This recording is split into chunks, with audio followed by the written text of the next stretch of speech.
Hello guys, আসসালামু আলাইকুম and another blog. তো গাইস, আজকে আমরা শ্মশানা আজকে কোলাবাড়িতে আসছি কাজ করার জন্য।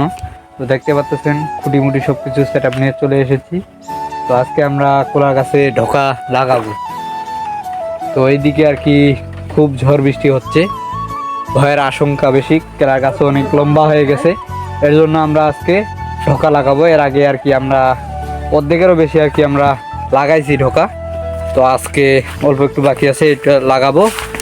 আর কেলার নৌকা যেটা আছে ওটা কাটবো।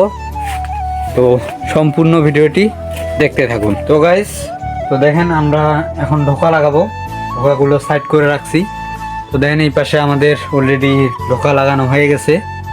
আর এই পাশে আর কি লাগাবো, এই সাইডটি আর কি বাকি আছে, এই পাশের এই পুরোটাই বাকি আছে। এই সামনে আরো কিছু দূর আছে। আর এই যে দেখেন আমাদের নৌকা কত বড় বড় হয়ে গেছে। তো এই নৌকাগুলো কাটবো। আর নৌকা কাটার কারণ হচ্ছে আমাদের যে সারগুলো আছে আর কি, এই সারগুলো এই কলা গাছ না খেয়ে আমাদের নৌকাগুলো খাচ্ছে, নৌকাগুলো খায় আর কি আরো বড় হয়ে যাচ্ছে।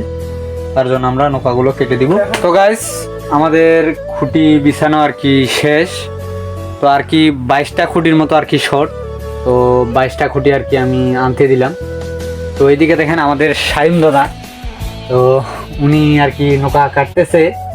তো দেখেন এই যে নৌকা কিরকম হয়ে আছে, গাছটা একবার কিভাবে ঝাপুর ঝুপুর হয়ে আছে। কাটার পর দেখেন কত সুন্দর লাগতেছে, কত সুন্দর লাগতেছে কোলার নৌকা কাটার পর। দেখেন এই গাছের স্বাস্থ্যটা হবে অন্যরকম। এর যখন নৌকা থাকবে না তখন গাছের পীরটা হবে অন্য। এই যে দেখেন নৌকা কিরকম সাইজ হয়েছে, কিরকম অবস্থা হয়ে আছে কেলাবাড়ি। আর কাটার পর দেখেন কিরকম লাগতেছে, একবারে ফাঁকা। আমাদের প্রায় কলার খুঁটি লাগানো শেষ। তো সম্পূর্ণভাবে আর কি আমাদের কলার খুঁটি লাগানো ক্লিয়ার একবারে। তখন আমরা এই যে নৌকা কাটতেছি, আমাদের অর্ধেকেরও বেশি চলে গেছে আর কি নৌকা কাটা। তো দেখেন আমাদের নৌকা কাটা হচ্ছে কোলার।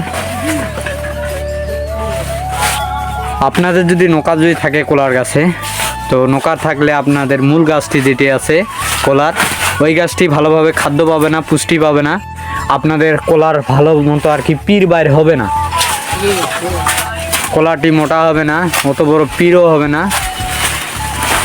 তার জন্য নৌকা কাটা খুবই গুরুত্বপূর্ণ।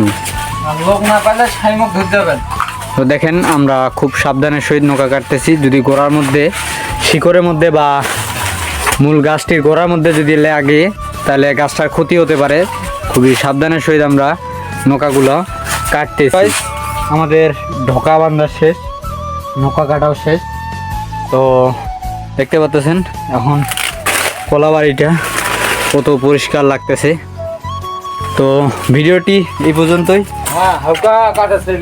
তো ভিডিওটি ভালো লাগলে অবশ্যই আমার চ্যানেলটিকে সাবস্ক্রাইব করে দিবেন, আর ভিডিওটিতে একটি লাইক করে দিবেন, আর আপনাদের কি মতামত আমার কমেন্টে জানিয়ে দিবেন। তো সবাই ভালো থাকবেন, সুস্থ থাকবেন। আল্লাহ হাফেজ।